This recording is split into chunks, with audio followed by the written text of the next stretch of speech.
make CILIP more visible as a promoter of reading and information nationally and internationally? I'll just repeat that back, so I hope I got that down. So how can we promote CILIP? How can we make CILIP more visible as a promoter of reading and information? Okay, so that's how can we make CILIP more visible as a promoter of reading and information? Yeah, services. nationally and internationally. Nationally and internationally. Got there in the end. Okay, I will go first to Sue Westcott with that one. I think you have to have a strategy. I think you actually have to tackle that problem. And you have to define that problem, and you have to look at the different channels, think about the different messages, think about the different audiences you're trying to reach. Because actually what we mostly do is just moan about it and worry about it and fret about it. But actually it would be the job of the trustees to do that in a structured fashion, to be clear about what the goals were, to know, what does visible mean? How do we know when we've got there? Is it that I can stop anybody in the street and go CILIP and they'll know what I'm talking about, in the same way about the BBC? What is it that we're trying to achieve? Because I think a lot of the time we're not clear enough about the journey we're undertaking. And if you're not clear about where you're going, that's how you waste resources and how you waste energy. And I think some of the feedback that we've had from branches and groups, when I've been at the branches and group committee, is that there's a lot of energy and a lot of enthusiasm out there, but we don't target it right. And people get exhausted and they give up. So I think we need to actually pull this together in a structured way, be clear about what we're trying to achieve, and then just stick with the plan. That would be my suggestion. Okay, thank you very much. Maria, your thoughts, please. Well, again, as Sue has said, I think we need to think exactly about what we want to deliver and keep the message very focused and very clear, and collect the evidence to back up what we're saying, have statistics, have case studies, successful case studies. It's the only way to make CILIP more visible and to make more visible what we're doing, as we mentioned earlier. I'm interested in that part that you are asking as well, about the international part, because that's one of my strengths, because I contribute internationally a lot. I contribute in IFLA.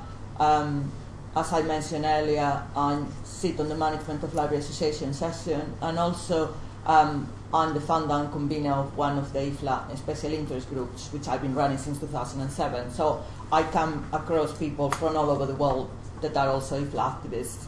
And I think that at the moment, CILIP has lost the high profile that we had. We've always been regarded as a very strong library association, and we lost that. I was very worried, especially this year at IFLA, when lots of colleagues came to me asking, where is CILIP, what is happening? Because we were not there. There was not a visible presence, and a couple of you sitting here were there with me, or not with me, but I mean, you probably had the same experience. We lost our profile. We are not contributed to the international agenda as much as we used to. And it's very important that we share common objectives, because we cannot do this alone. We cannot raise our profile. We cannot make ourselves visible as a profession. We cannot promote reading and information, as Christy was asking, if we're trying to do it just in this small island. I mean, the whole world is working towards some common objectives. I mean, wall of information. IFLA is the leading voice of global librarians, and if we don't contribute to that, EBLIDA is doing lots of work at the European level, which we used to be very key players in. And again, the international budget was almost non-existent this year, and that means that we're just not contributing and not raising our profile, and we are now perceived as very weak association, and that's the same, and that's something that we need to change if we want to continue sharing with others and contributing to the global agendas. Thank you, Maria. I'll pass over to Sue Cook. Got few regrets after a long career, but one thing I do actually quite resent is the fact that when it came to the promotion of reading and the promoting of libraries, we rely on outside people. I love Miranda McKinney and Rachel Van Reel to bits, and I think the work they've done is fabulous. But why, oh why didn't we as librarians do it? Why were we so passive and ready to accept other people outside? Now, I said we're not to blame for a lot of the position of libraries today, but I think we are 150% to blame for not grasping what was our core business. And I was very, very upset with the whole thing. The results they've managed to get and the changes they've managed to make, we were very, very slow on the uptake. And I think the same in the international arena. We are not as high profile as we should be. I would like to see, if you like, CILIP being the brand leader.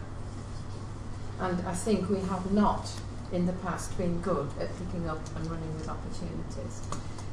The difficulty when you do that, you sometimes fall flat on your face. But that doesn't matter. If you don't take those risks, you won't get the benefits.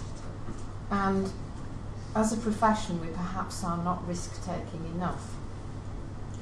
I did once, actually, when challenged to produce something better, when Leeds was going to have a teenage week, and we got some rather tepid publicity and a list of activities that we should engage young people in.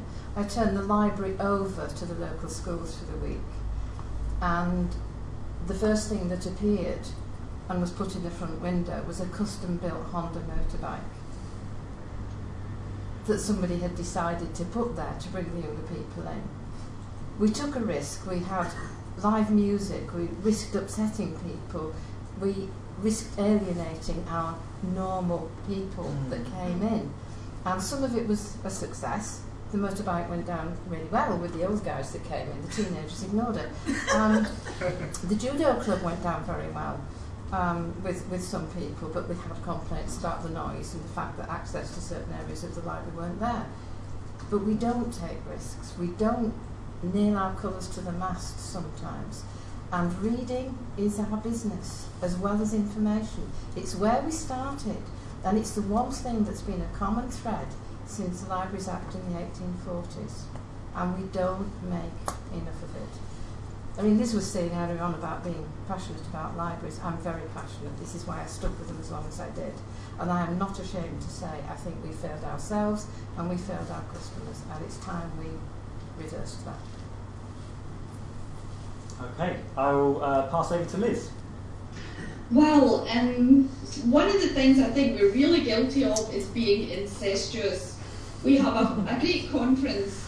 Do we invite anybody from other disciplines? No. We tell each other how fabulous we are and show lovely wee case studies.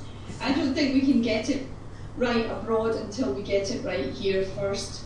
And one of the things I think we need to do is have a conference that invites people from very close disciplines, for example, regeneration people, cities teams, learning and literacies, people that are not within libraries, people from social policy background, the NHS, the employment services. We're delivering on outcomes for all of those people, but what we do is just quietly do it in our own little worlds and don't tell them we're doing most of the work that we could do for them. So, first and foremost, I'd be saying, let's look at what we do in national conferences and who we're trying to attract, who we're trying to get the message across to. Then when we can get it right here, we can really take that to the rest of the world. Thank you, Liz. Okay, Mike, that leaves you. Yeah, I mean, I think finally what I would like to say is that the issue is that we've become embroiled in negatives. So it's all about library closures, it's all about de-skilling, it's all about that. And what, picking up on Sue's point to some extent, what we've not got is a strategy, a plan about the positive and about what we add, what we deliver, what difference we make. And it's ever so easy to get deflected into the negatives because that's what the press is interested in, and that's where we keep ending up. So I think we have to develop this strategy, have to develop the plan to highlight and to profile what we really do and what difference we really make.